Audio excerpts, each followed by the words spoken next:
A pergunta que foi feita na música: estamos prontos para a vinda de Jesus? Eu ouviria muito mais desse tipo de música. Obrigado por compartilhar essa música conosco. Bem-vindos à Igreja da Família.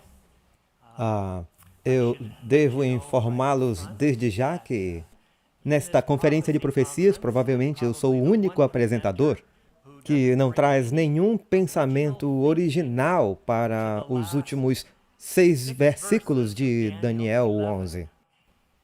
Eu sou simplesmente um porta-voz para Uriah Smith, Butler, Loughborough, Andrews, Wagoner, Jones. Esses homens ocuparam a posição que eu vou promover esta manhã. É uma visão minoritária esta manhã. Minha esposa Sharon está aqui esta manhã e ela vai passar os slides para mim e provavelmente há uma pessoa aqui que eu vejo que defende esse ponto de vista em que Uriah Smith apresenta no seu livro Daniel e Apocalipse. Na tela está a versão ampliada do título do sermão desta manhã, identificando interpretações válidas de Daniel 11:40 a partir das profecias de tempo de Daniel 12. O verso 40 de Daniel 11 é um dos versículos mais significativos desse capítulo. A maneira como você interpreta esse versículo determinará o que os 5 versículos finais de Daniel 11 estão nos dizendo. E esses últimos 5 versículos são de fato importantes porque conduzem a Daniel 12:1, o fim do tempo da graça. Então o verso diz: "E no tempo do fim, o rei do sul o desafiará, e o rei do norte virá contra ele como um furacão, com carruagens e com cavaleiros e com muitos navios. E ele adentrará as nações, e os inundará e atravessará." Daniel 11, verso 40. Eu posso listar meia dúzia de interpretações diferentes desse versículo encontradas na Igreja Adventista do Sétimo Dia. No entanto, todos nós sabemos que há, na verdade, apenas uma interpretação verdadeira de qualquer texto profético das Escrituras. Portanto, estamos fazendo um esforço decidido aqui na conferência sobre a profecia de Daniel 11 para encontrar a interpretação correta. Ellen White escreveu, cito: "Agora, quando tudo é dissensão e contenda, deve haver esforços decididos para lidar, para publicar com caneta e voz essas coisas que revelarão somente harmonia." Isso está na Carta 37 de 1887. Nós devemos manter diante do mundo uma frente unida. Satanás triunfará ao ver diferenças entre os adventistas do sétimo dia. Conselhos aos escritores e editores, página 76. Portanto, precisamos reduzir nossas múltiplas visões e nos unir em uma mensagem profética harmoniosa. Se não conseguirmos fazer isso, então a Igreja de Deus perde e Satanás triunfa. Como podemos ver, nossa terceira conferência anual sobre Daniel 11 é muito mais do que um simples exercício acadêmico. Para restringir essas opções, eu vou usar uma chave profética, que se encontra na seguinte declaração, citação: "Uma compreensão da esperança da segunda vinda de Cristo é a chave que abre toda a história que se segue e explica todas as lições futuras." Carta 208 de 1906. Profecia é simplesmente a história contada com antecedência. De modo que essa chave da segunda vinda abre toda a história futura. E se ela abre toda a história futura, então tem de abrir uma explicação de Daniel 11:40. E são essas três profecias de tempo, de Daniel 12, de 1260, 1290 e 1335, que nos levam a essa chave, essa esperança da segunda vinda de Cristo, que abrirá Daniel 11:40. Agora, essas três profecias de tempo fornecem uma data para o cumprimento da festa das trombetas, que está diretamente relacionada à esperança da segunda vinda de Cristo. Para descobrir datas proféticas importantes, Deus exige que o estudante da Bíblia às vezes combine duas ou mais profecias temporais separadas. Por exemplo, para chegar à data de 11 de agosto de 1840, Josiah Litch precisou combinar a profecia de tempo de 5 meses de Apocalipse 9:10 com a profecia de tempo de 1 hora, 1 dia, 1 mês e 1 ano de Apocalipse 9:15.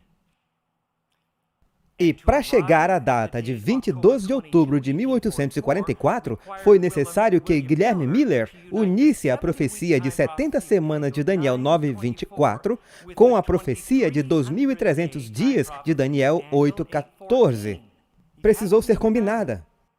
E para o que eu considero ser a data profética mais importante em toda a Escritura, precisamos unir não duas profecias de tempo, mas 3 profecias de tempo, 1260, 1290 e 1335. Como isso funciona? Bem, os sábios mencionados em Daniel 12:10 entenderam que o ano 1290 tinha de ser subtraído da data final do ano 1260, que é 1798, e isso lhes deu o ano 508, ao qual eles acrescentaram a profecia de 1335, que lhes deu a data de 1843. Agora, não me digam que vocês não entendem isso. Porque Daniel 12:10 diz, e nenhum dos ímpios entenderá, e nós não queremos fazer parte dos ímpios, portanto, diga-me que você entende isso. Mas foi isso que os sábios entenderam naquela época em que eles juntaram tudo isso. Eu não faço ideia, mas Deus deve ter dado a eles sabedoria para entender tudo isso. Portanto, o fato de Deus ter exigido a soma de 3 profecias temporais para chegar à data de 1843 me diz que essa data é muito significativa. Deixe-me explicar por que essa data é tão digna de nota. A maioria das pessoas, quando pensa em 1843, acha, isso foi um erro, foi um engano, perdemos a data por um ano. Não é bem assim. Em seu livro, O Grande Conflito, Ellen White escreve sobre as festas da primavera e como elas se relacionavam com a primeira vinda de Jesus. Festa da primavera, Páscoa, Pentecoste, todas relacionadas com a primeira vinda de Jesus. E elas se cumpriram nos mesmos dias indicados nos serviços simbólicos. Em seguida, ela diz que, com relação à festa de outono, da mesma forma, os tipos que se relacionam com o segundo advento devem se cumprir na época indicada nos serviços simbólicos. Grande Conflito 399. Vamos examinar a primeira das festas de outono, a festa das trombetas. Do que a festa das trombetas era um tipo? Lembre-se de que ela tem que se relacionar com o segundo advento. Falando da festa das trombetas, Ellen White escreveu, citação, mas esse era um dia de festa, um dia de regozijo, uma santa convocação, um dia em que o Senhor havia ordenado que o povo guardasse com alegria e regozijo. E em vista disso, eles estavam ordenados a conterem sua tristeza e se regozijarem por causa da grande misericórdia de Deus para com eles. Patriarcas e Profetas, página 662, e esse evento é encontrado em Neemias 8, 9 a 12. Muitas vezes as pessoas pensam na festa das trombetas como uma ocasião solene de preparação para o dia da expiação, 10 dias de aflição da alma. Mas não é isso que diz o texto. É um dia de alegria e regozijo. Acredito que a razão pela qual a festa das trombetas era celebrada com alegria e regozijo era porque tipificava o alegre anúncio mundial da segunda vinda de Jesus que ocorreu em 1843. Falando sobre esse ano, Ellen White fez este comentário. Este foi o ano mais feliz da minha vida. Testemunhos, volume 1, página 54. O pastor Stephen Haskell escreveu, citação, como não há nenhum ponto de início dado aqui falando da profecia de 1335, entendemos que o período começa na mesma data, no versículo 11, 508 DC mais 1335 é igual a 1843 DC. Então, as alegres notícias do retorno de Cristo foram proclamadas, como está no Manual Bíblico de Haskell de 1919, página 128.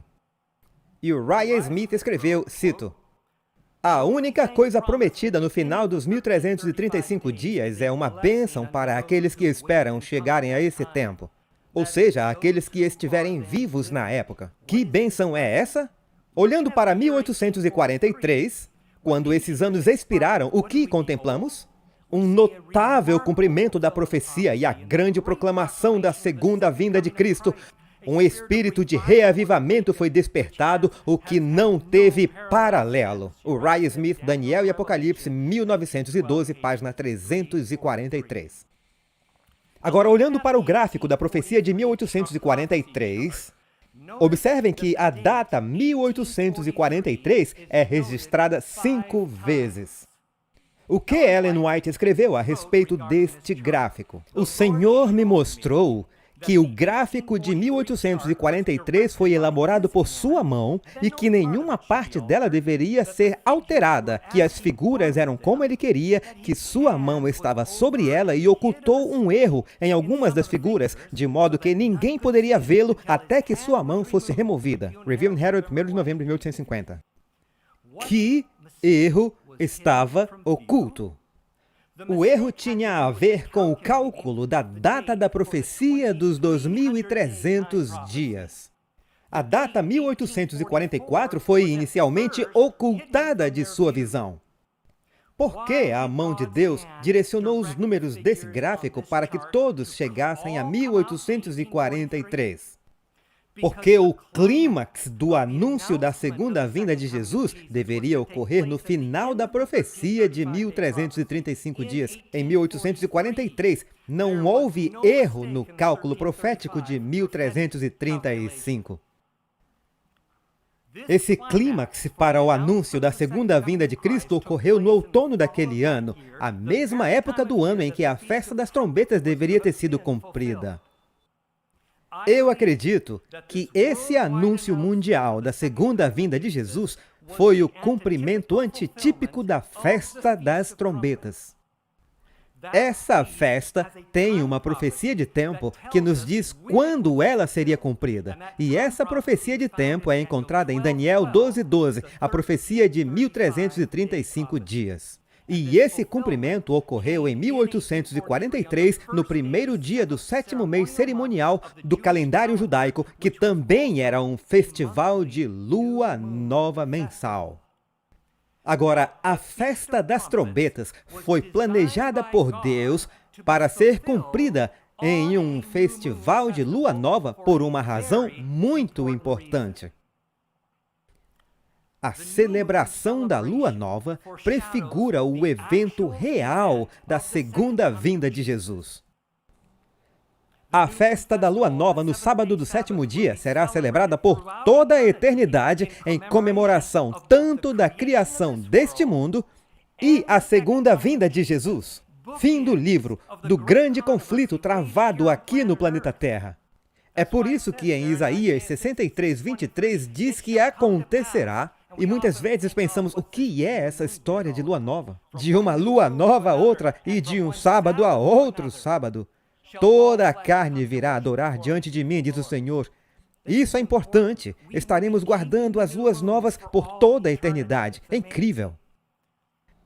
Eu tenho um artigo sobre isso. Vocês encontrarão no mural ao saírem. Um pequeno artigo chamado As Luas Novas na Nova Terra. Convido-os a pegar esse pequeno artigo e lê-lo, porque talvez vejam algo, talvez tenham uma nova visão sobre por que vamos guardar as luas novas na Nova Terra. E o sábado, por toda a eternidade, é uma informação realmente especial que eu acho que vocês vão gostar. E se esse entendimento sobre a lua nova e a festa das trombetas é um pensamento novo para você, estude isso por si mesmo. Sejam como os bereanos, que ouviam a palavra com toda a prontidão de espírito. Daí eles iam para casa para ver se essas coisas eram verdadeiras. É isso que você deve fazer. Ouça, abra sua mente, ouça o que é dito, e então verifique e veja se é verdade.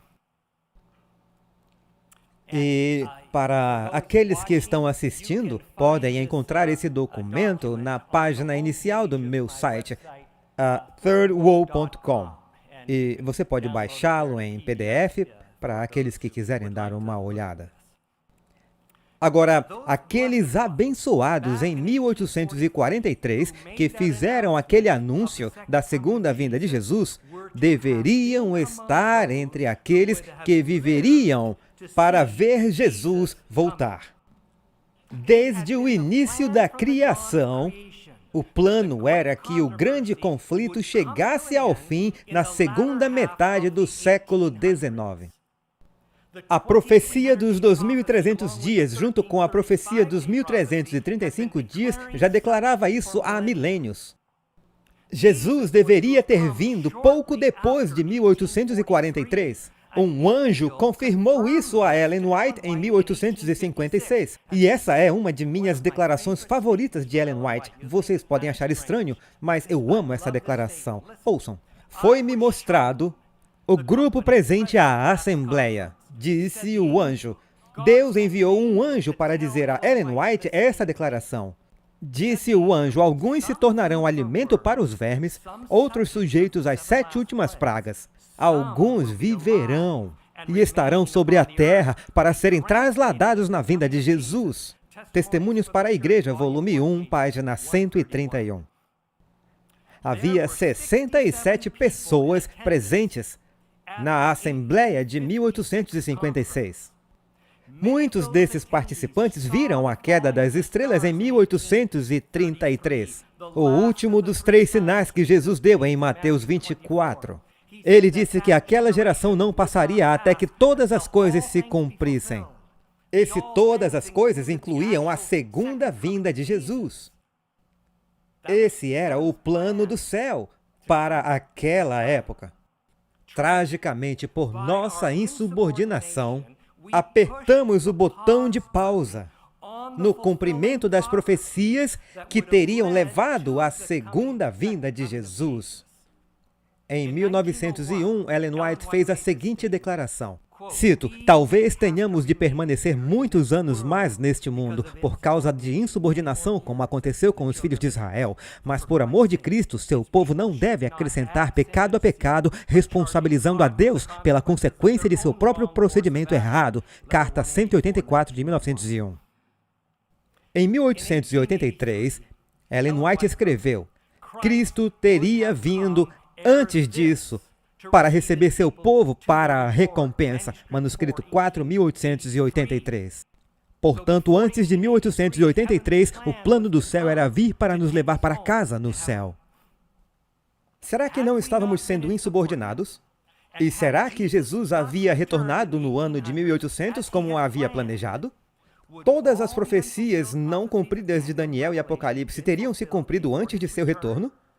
Será que todas elas teriam sido cumpridas em 1800? Bem, a resposta a essa pergunta é um absoluto sim. E a resposta tem implicações significativas. Podemos ver no registro histórico que uma lei dominical estava sendo discutida em nível nacional. Portanto, a Apocalipse 13 poderia ter sido e teria sido completamente cumprido no século XIX. Todos os elementos necessários estavam presentes para o rápido cumprimento de todas as profecias encontradas no livro de Apocalipse relacionadas à segunda vinda de Jesus. Com essa verdade, acabamos de fornecer a nós mesmos uma chave importante para nos ajudar a identificar interpretações válidas para todas as profecias de tempo, incluindo Daniel 11, verso 40. Com essa chave, sabemos que a interpretação do local de Apocalipse 9, como sendo helicópteros militares, não pode ser uma interpretação válida, porque helicópteros militares não estavam presentes no século XIX, quando Jesus deveria ter voltado. No início da década de 1980, eu havia aceitado a opinião do Dr. Robert Hauser de que os 7 reis de Apocalipse 17 eram os 7 papas que serviram depois de 1929. Depois que descobri essa chave da profecia dos 1335 dias, eu percebi que a minha interpretação de Apocalipse 17:10 não poderia ser válida. Minha interpretação da profecia exigia que nossos antepassados atrasassem a segunda vinda de Jesus. Se Jesus tivesse retornado em 1800, então minha visão de Apocalipse 17:10 não poderia ser cumprida. Agora, se eu quisesse continuar com a minha interpretação de Apocalipse 17, de que os 7 reis são 7 papas, eu teria que mostrar por que não há nenhuma chave nessa verdade de que Jesus deveria ter vindo no século XIX. Como eu faria isso? Bem, muito fácil. Eu simplesmente apelaria para a presciência de Jesus. Ele sabia que não viria no século XIX, e para nos mostrar que ele sabia disso, ele deu a Daniel e a João profecias que não poderiam ter sido cumpridas na época em que ele disse que viria, os anos 1800. Agora, isso pode funcionar para você, mas essa ideia não se encaixa na minha visão do caráter de integridade de Deus. Para Jesus ter declarado tão claramente que viria durante o tempo de vida daqueles que viviam em 1856, sabendo que ele havia dado profecias que não poderiam ser cumpridas até muitas décadas depois que eles tivessem morrido, não me parece certo. Deixe-me resumir o que eu disse até agora e, em seguida, usar essa chave da segunda vinda de Cristo no século XIX para identificar uma interpretação válida de Daniel 11:40. Em resumo, as profecias de tempo tinham que ter sido todas cumpridas antes do tempo em que Jesus deveria ter retornado, que era o tempo de vida daqueles que estavam presentes na Assembleia de 1856. Ele deveria ter vindo durante o tempo de vida daqueles abençoados que esperaram e vindo aos 1335 dias de 1843. Jesus deveria ter vindo durante a vida daqueles que cumpriram a festa das trombetas, anunciando a segunda vinda de Jesus. Agora, vamos usar essa chave da segunda vinda, este fato de que Jesus deveria ter vindo na segunda metade do século XIX, para identificar uma interpretação válida de Daniel 11:40. O Rei do Norte, em Daniel 11:40, é entendido pela maioria dos adventistas do sétimo dia como representando o papado com o poderio militar dos Estados Unidos. Para afirmar que o Rei do Norte, em Daniel 11:40, é o cristianismo protestante liderado pelo Papa e apoiado pelos militares americanos, devemos ser capazes de mostrar que na segunda metade do século XIX, o cenário sociopolítico da América teria permitido tal aliança com Roma papal. Este artigo da revista Political, escrito por um professor de História Americana da Universidade de Cambridge e da Universidade de Princeton, revela o clima político-social do século XIX. Você pode ver cardeais saindo do oceano para a costa americana e eles se parecem com jacarés, sabe? Depois que os americanos... diz aqui, quando os Estados Unidos odiavam os católicos, no final do século XIX, os estadistas temiam que os imigrantes católicos fossem menos civilizados. Essa caricatura retrata a visão dos Estados Unidos sobre a Igreja Católica Romana no século XIX e no início do século XX. A legenda diz: o povo papal. O romanismo é um monstro com braços de poder e forças satânicos, chegando até os confins da terra, o braço da superstição, esmagando a criança americana, o da subversão, esmagando a bandeira americana.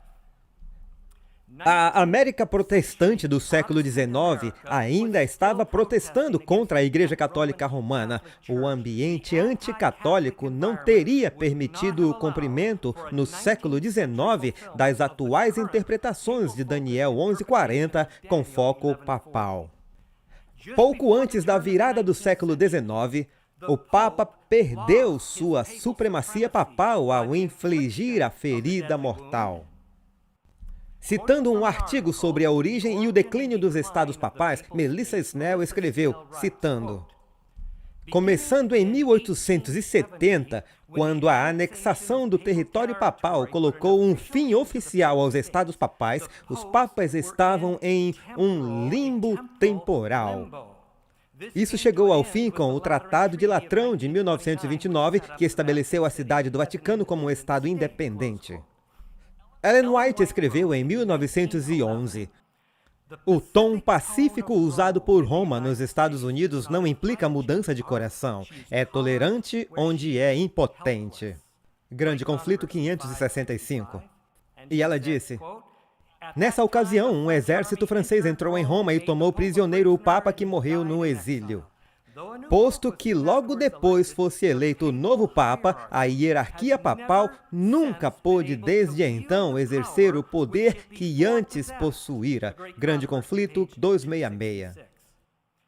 Em 1850, Ellen White escreveu, então vi a mãe das meretrizes, que a mãe não era as filhas, mas separada e distinta delas. Ela já teve seu dia e já passou. O que foi o seu dia? Os 1260 anos da supremacia papal passou e suas filhas, as seitas protestantes, foram as próximas a entrar em cena. Ela está simplesmente falando de Apocalipse 13 aqui. Estudem Apocalipse 13. Eles seriam os próximos a entrar em cena e representar a mesma ideia que a mãe tinha quando perseguiu os santos. A imagem da besta, a imagem da besta. É disso que ela está falando.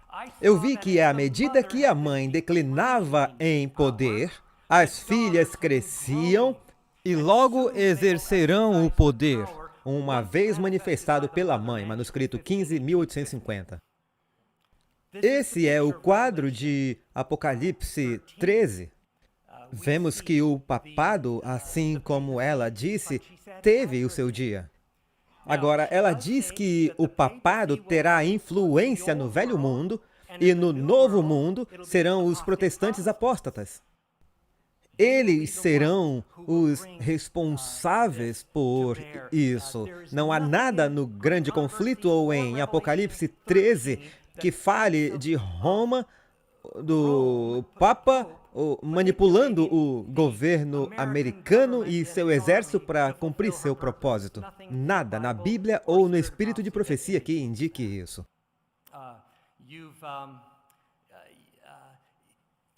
Foi dito que, quando tivermos uma lei dominical nacional aqui nesse país, os outros países do mundo seguirão seu exemplo. Não serão forçados, mas seguirão o exemplo dela.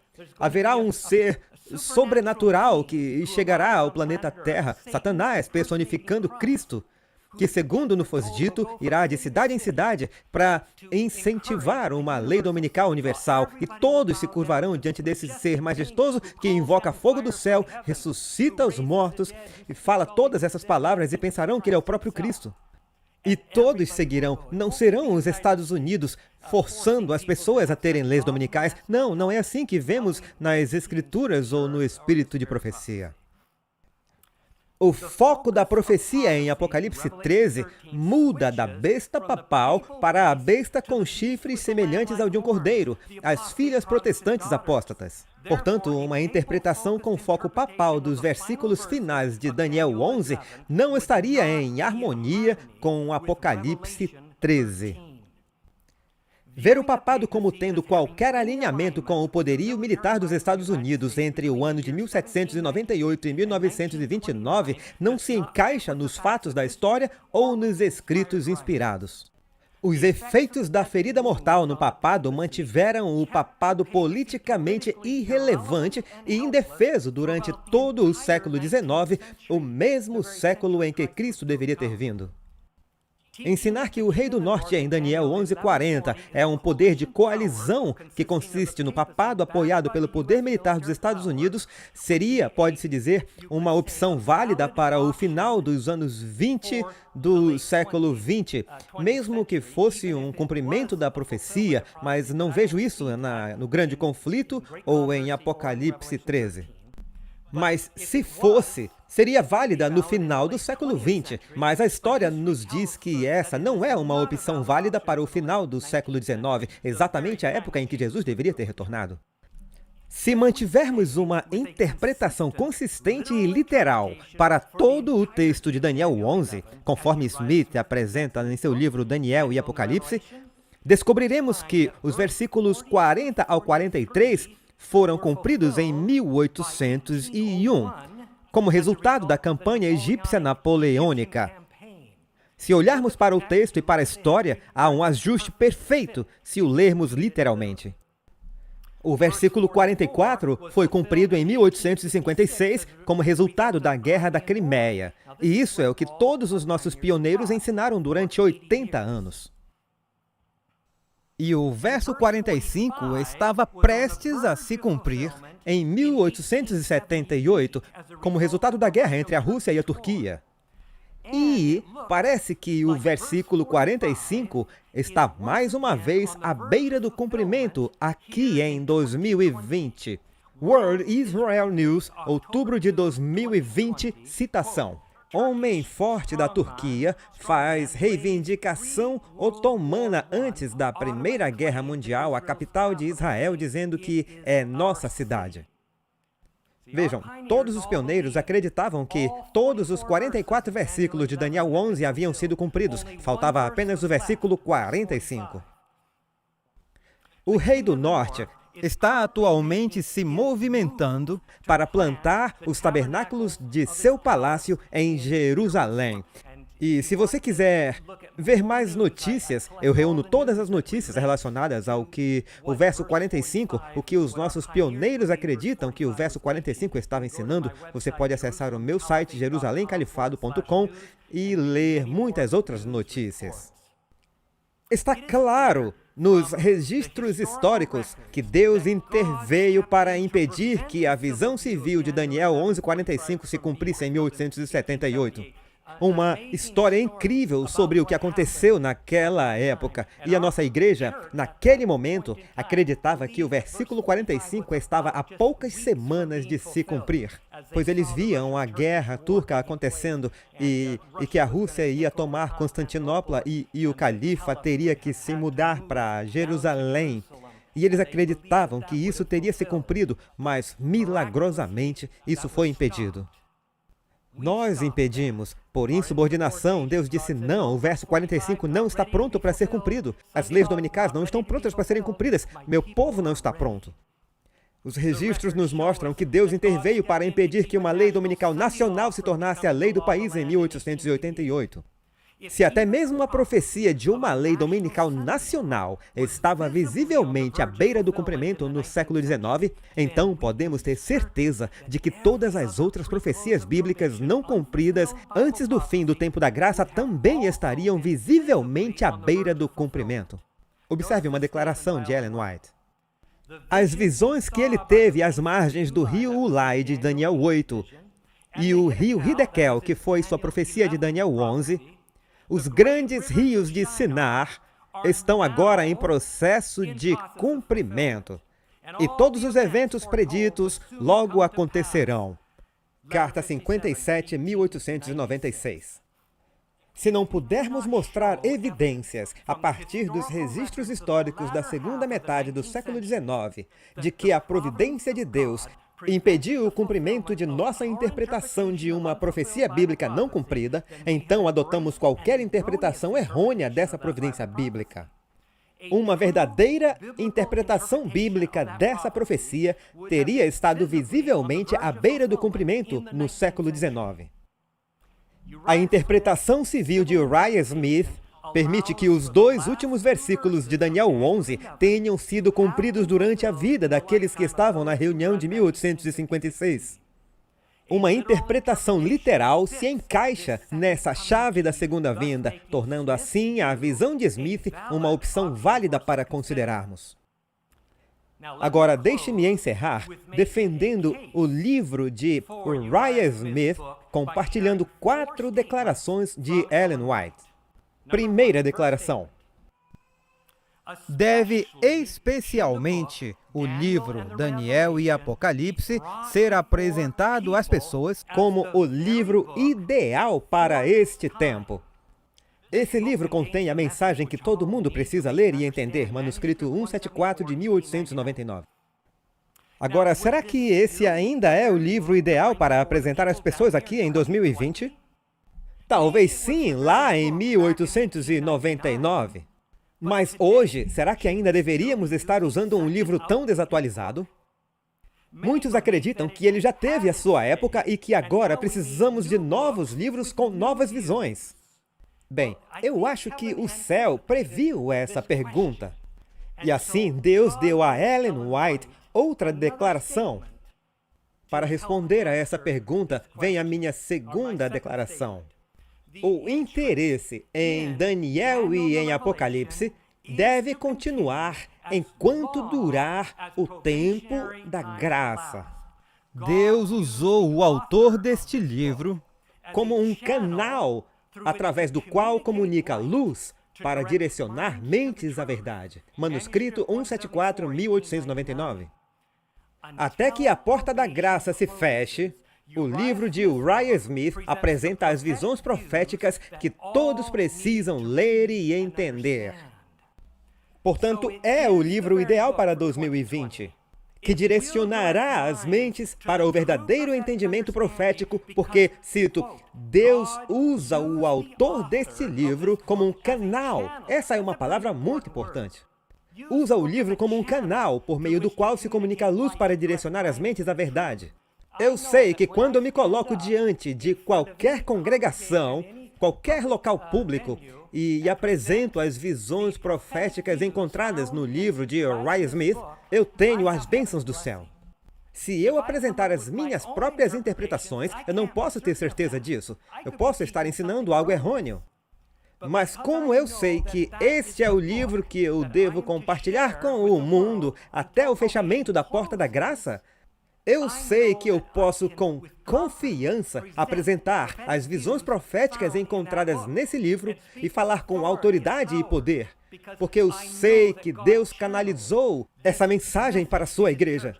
Deus disse, profetiza novamente, e Ele não canalizaria uma hermenêutica errônea sobre uma das profecias mais importantes do livro, a última profecia, logo antes de Miguel se levantar.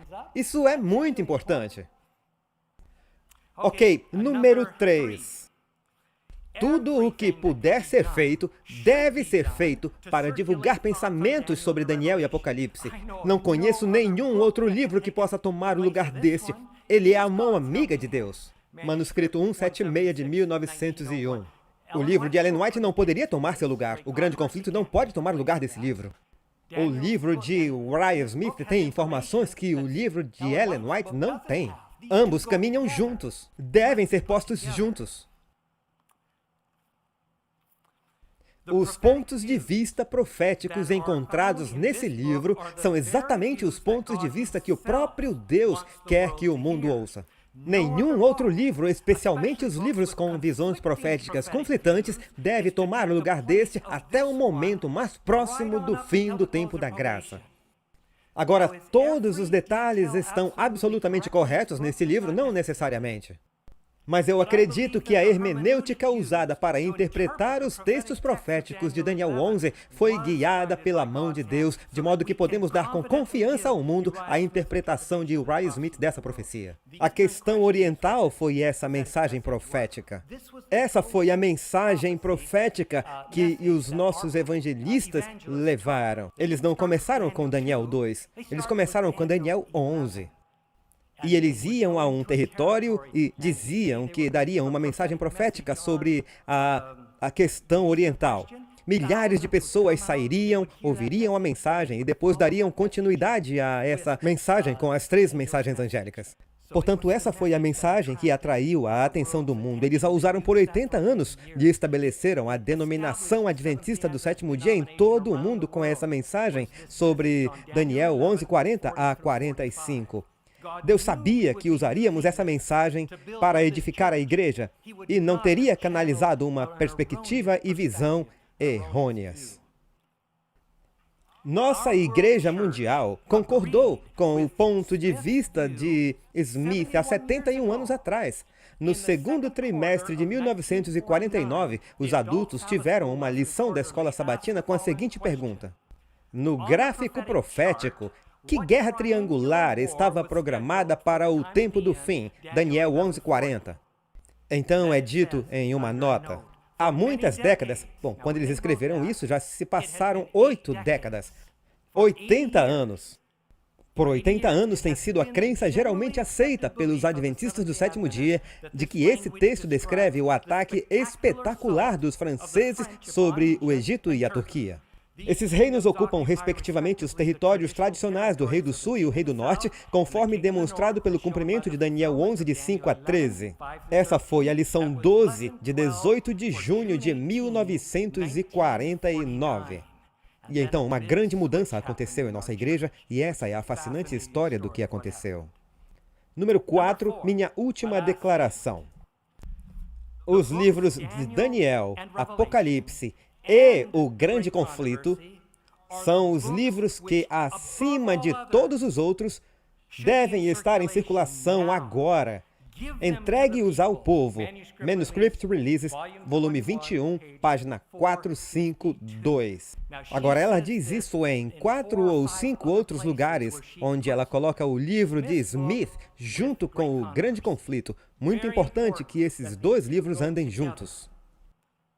Então, o que você acha dessa declaração? Quando ela diz essas 2 declarações, acima de todas as outras, devem ser dadas ao povo, eu interpreto essa declaração literalmente. Isso não foi escrito em hebraico, não preciso entender as línguas estrangeiras para entender isso. É um inglês simples. É isso que está escrito. Portanto, eu estou publicando uma versão resumida e barata, uma versão condensada do livro de Uriah Smith, Daniel e Apocalipse, para que possa ser dada às pessoas. Lars Justine está trabalhando nas capas para mim. Eu quero que essas capas combinam. Então ele acabou de terminar há alguns dias o Grande Conflito de Daniel e Apocalipse. Terá uma capa correspondente para que as pessoas saibam que esses 2 livros vão juntos, acima de todos os outros, devem ser dados ao mundo. Portanto, esses 2 livros serão vendidos juntos. No entanto, muitos membros da igreja atualmente não querem dar o livro de Uriah Smith às pessoas porque acreditam que Ellen White não apoiava a visão dele sobre Daniel 11. Eu sustento que Ellen White de fato apoiou a visão de Uriah Smith sobre esse capítulo, e eu defendo esse entendimento em um livreto que sairá do prelo em apenas 2 semanas, que eu intitulei de A Questão Oriental Respondida. E também será lançado em 2 semanas um livro de bolso que acabei de intitular Daniel, que usa o material do livro de Uriah Smith, que eu peguei condensado, e não apenas condensado, mas a linguagem é atualizada para o século XXI, para o livro de Uriah Smith. Portanto, aqui nesse livrinho de bolso, Você poderá ler o capítulo 2, mas também incluir nesse livrinho de bolso o capítulo 11, versículos 5, 40 a 45, porque essa é a profecia da verdade presente. Eu incluí junto uma advertência sobre Satanás personificando Jesus Cristo. E então, dê um jeito de baixar esses livros, Daniel e Apocalipse, O Grande Conflito e Caminho a Cristo. E você pode lê-los acessando o site thirdwall.com. Eles estão em formato Kindle e em PDF, para que você possa dar uma olhada neles antes de serem impressos. Esse livreto sobre Daniel foi criado para ser usado em conjunto com nossas duas imagens de Daniel que você vê na tela. Todas as publicações que estamos imprimindo não estão à venda. Quando Deus providenciar os meios, elas serão fornecidas gratuitamente a todos que distribuírem o livro de Uriah Smith junto com O Grande Conflito. Foi-nos dito que essas imagens proféticas que estamos produzindo seriam usadas na obra final para promover nossas verdades proféticas. Ellen White escreveu: "Estamos nesse trabalho de encerramento há mais de 140 anos. Mais do que dobramos os 70 anos de cativeiro babilônico de Daniel." Leiamos sua oração de arrependimento registrada em Daniel 9.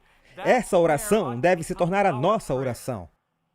Se nós, como igreja, fizermos essa oração, também seremos libertos do cativeiro. Já passou a hora de Jesus vir. Vocês não concordam, igreja? Amém.